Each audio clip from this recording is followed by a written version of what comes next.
नमस्कार, सुप्रभात, good morning all of friends. मैं नरेश कुमार कौशिक, सहायक आचार्य राजस्थान शिक्षा महाविद्यालय ब्रह्मपुरी जयपुर।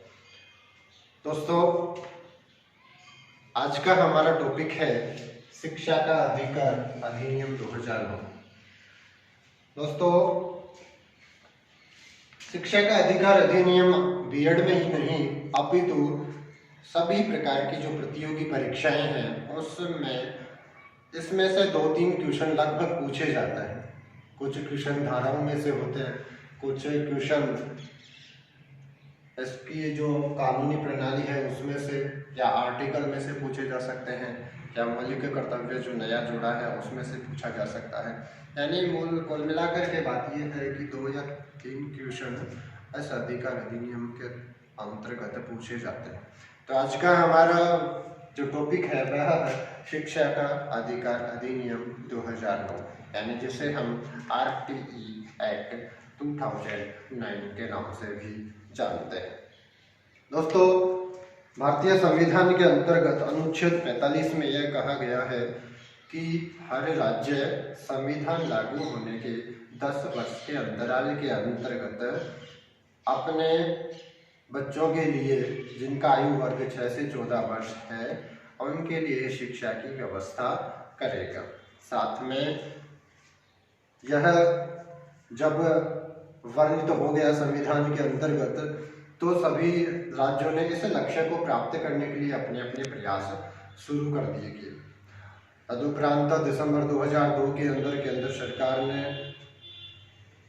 यह जारी किया और 86वां संविधान संशोधन करके अनुच्छेद 21A की उत्पत्ति की।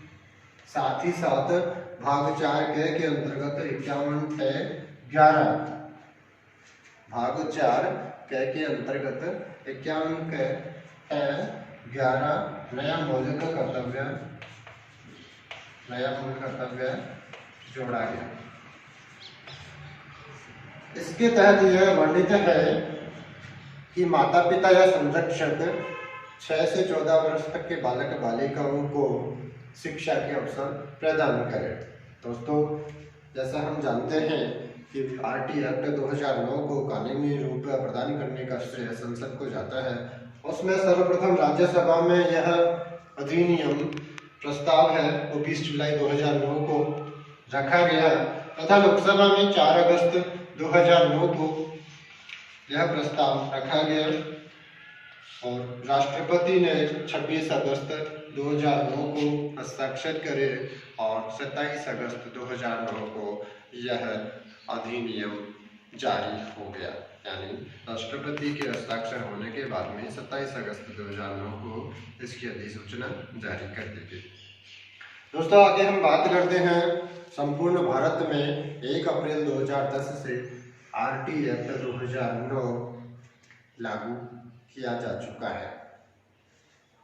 अब हम बात करेंगे शिक्षा का अधिकार अधिनियम में मुख्यतः क्या है, यह अधिनियम क्या है, इसके उद्देश्य क्या है और इसकी प्रावधान मुख्य क्या है। तो हम बात कर रहे हैं शिक्षा का अधिकार अधिनियम क्या है। इसमें मुख्य रूप से एक बात कही गई है कि 6 से 14 वर्ष तक के आयु वर्ग के जो बालक बालिकाएं हैं उनकी निःशुल्क एवं अनिवार्य शिक्षा की व्यवस्था की जाएगी। यह मूल रूप से शिक्षा का अधिकार अधिनियम 2009 हमें बताता है। अब हम बात करते हैं इसके उद्देश्य की। अब हम बात करते हैं शिक्षा का अधिकार अधिनियम के उद्देश्य। मुख्य रूप से उद्देश्य के अंतर्गत हम बात करें तो फर्स्ट उद्देश्य इसका ये माना जाता है कि आर्थिक रूप से जो कमजोर वर्ग के बालक बालिका है उनकी व्यवस्था शिक्षा की इस अधिनियम के तहत की जाएगी। दूसरा मुख्य उद्देश्य है कि 6 से 14 वर्ष तक के आयु बच्चों को बुनियादी शिक्षा प्रदान करना, यानी 6 से 14 वर्ष तक का जो आयु वर्ग के बालक बालिकाएं हैं उनको बुनियादी शिक्षा सर्वसुलभ कराना। अगला है देश में शिक्षा को सर्वसुलभ बनाना, यानी शिक्षा का स्तर को सुधारने के लिए प्राथमिक शिक्षा को सर्वसुलभ बनाना। अगली है प्राथमिक शिक्षा को सर्वसुलभ बनाना। नेक्स्ट है बालिकाओं की शिक्षा पर विशेष ध्यान देना और नेक्स्ट है बालकों को निःशुल्क विद्यालय में यूनिफॉर्म, पाठ्य पुस्तकें तथा छात्रवृत्ति प्रदान करना, जिससे कि शिक्षा उनके लिए सर्वसुलभ हो सके। अब हम बात करते हैं शिक्षा का अधिकार अधिनियम 2009 के मुख्य प्रावधान, जिसमें प्रथम जो प्रावधान है वो है निःशुल्क एवं अनिवार्य शिक्षा, अर्थात संपूर्ण राज्य आयु वर्ग जो 6 से 14 वर्ग तक का है, उस आयु वर्ग के बालक बालिकाओं की निःशुल्क एवं अनिवार्य शिक्षा की व्यवस्था करेगा। दूसरा इसका प्रावधान है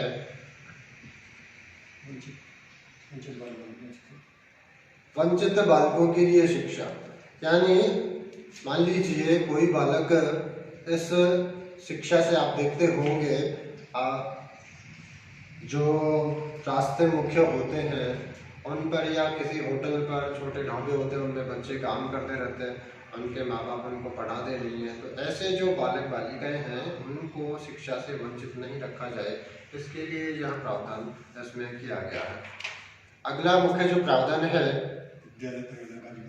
जो है विद्यालय परिवर्तन का अधिकार, यानी मान लीजिए कोई संरक्षक या माता पिता है कहीं अन्यत्र चले जाते हैं या फिर उस 6 से 14 वर्ष तक की आयु के अंदर वो बालक एडमिशन तो ले लेता है, लेकिन अन्यत्र चले जाने के कारण उसकी प्राथमिक शिक्षा पूर्ण नहीं हो पाती है, तो जहां पर भी वो जाएगा वहां पर उसको विद्यालय परिवर्तन करने का अधिकार होगा।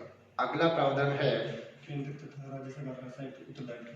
तथा राज्य सरकार का संयुक्त उत्तरदायित्व। इसके अंतर्गत केंद्र सरकार और राज्य सरकार दोनों सरकारें इस अधिनियम की पूर्ण पालना के लिए प्रेरित होंगी, यानी केंद्र सरकार भी अनुदान देगी और राज्य सरकार का उसका भी मूल दायित्व है, उनका उत्तरदायित्व बनता है कि हमारे राज्य के अंदर 6 से 14 वर्ष तक के बालक बालिकाएं शिक्षा से वंचित नहीं रहे।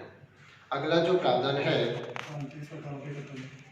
प्रांतीय सरकारों के कर्तव्य, यानी प्रांतीय सरकार का ये मुख्य कर्तव्य माना जाएगा कि वह अपने राज्य के अंतर्गत 6 से 14 वर्ष तक की आयु वर्ग के जो बालक बालिकाएं हैं उनकी शिक्षा की व्यवस्था करें।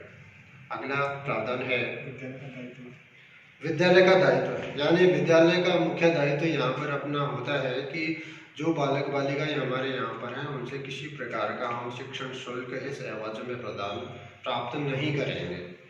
विद्यालय का दायित्व है कि वह ऐसे बालकों को शिक्षा प्रदान करे। इसी तरह अगला प्रावधान है माता पिता का दायित्व। माता पिता के दायित्व के अंदर यह प्रावधान किया गया है कि 6 से 14 वर्ष तक के जो बालक बालिकाएं हैं उनके लिए माता पिता या जो संरक्षण है उनको शिक्षा से वंचित नहीं करें, उनको शिक्षा के अवसर प्रदान करें। इसके बाद में मुख्य प्रावधान के रूप में आता है शुल्क, यानी इसमें स्पष्ट किया गया है कोई भी निजी विद्यालय हो या सरकारी विद्यालय हो उसमें बालक से किसी भी प्रकार का शुल्क नहीं लिया जाएगा। अगर ऐसा करता है तो वो दंडनीय की श्रेणी में, अपराध की श्रेणी में माना जाता है। दूसरा ट्यूशन फीस, इसमें स्पष्ट यह भी कहा गया है कि कोई भी बालक, जैसे आप देखते होंगे सरकारी विद्यालय होते हैं कि नहीं साहब मैं तो आपके लिए ट्यूशन अगर आप मेरे से नहीं लेते हैं तो आपके प्रैक्टिकल में मार्क्स कम जाएंगे, ऐसा अगर हमें सुनने को देखने को मिलता है। लेकिन इसके तहत प्रावधान किया गया है कि कोई भी अध्यापक किसी भी बालक या बालिका से ट्यूशन फीस नहीं ले सकेगा। अगला प्रावधान है दंड व्यवस्था, यानी हम किसी भी बालक बालिका को मानसिक रूप से या शारीरिक रूप से दंडित नहीं कर सकते। ये विशेष रूप से हमें इस अधिकार के तहत ध्यान रखना है। आपने देखा होगा पहले गुरुजी भी होते थे वो डंडे का यूज करते थे या फिर चाटा लगा देते, लेकिन अब ऐसा करना बिल्कुल दंडनीय अपराध है। और ये अधिकार हमें प्रावधान देता है, अधिकार भी देता है बच्चों को कि कोई भी टीचर किसी भी बच्चे को मानसिक रूप से या शारीरिक रूप से दंडित नहीं कर सकेगा। और अगला जो प्रावधान है वो अनुत्तीर्ण होना, यानी कक्षा 1 से 8 तक के जो बालक बालिका हैं उनको किसी भी कक्षा में फेल नहीं करना है। यानी सीधी सी बात अगर ये हम कहें, चाहे वो बच्चा पास होने लायक है या नहीं है, लेकिन उसको अगली कक्षा में क्रमोन्नत करना है। अगला प्रावधान है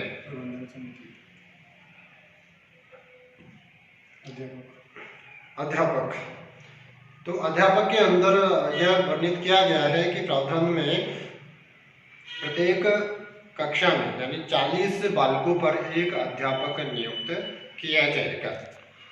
अगला प्रावधान है अध्यापक के कर्तव्य, यानी अध्यापक की जो ड्यूटीज हैं वो क्या है, वो भली भांति अध्यापक को निश्चित रूप से उनकी अनुपालना करनी चाहिए। अध्यापक अपने कर्तव्याभिमुख ना होकर के जो उसका कर्तव्य है उसको पूर्ण रूप से अपने दायित्व को पूरा करे। और छात्रों की संख्या, जैसा आपको पता होगा कितनी संख्या होती है इसमें, एक कक्षा के अंतर्गत 40 बालक हम क्लास में पढ़ाते समय रख सकते हैं। आपने देखा होगा बहुत सारे जो विद्यालय होते हैं उनमें सेक्शन नहीं होकर के 60, 70, 80 बच्चे तक होते हैं। तो ऐसा इसमें प्रावधान किया गया है कि ज़्यादा संख्या नहीं हो, इसके लिए कक्षा में छात्रों की संख्या 40 हो सकती है। पाठ्यक्रम और मूल्यांकन, इसका अंतिम मैं प्रावधान की बात करूं तो पाठ्यक्रम मूल्यांकन है, यानी पूरा सिलेबस उसका होगा। इसके साथ में हम जिस प्रकार से मूल्यांकन लास्ट में करते हैं, टेस्ट सीरीज लेकर के, अर्धवार्षिक या वार्षिक परीक्षा लेकर के, तो उस प्रकार से पूरे पाठ्यक्रम का मूल्यांकन किया जाएगा।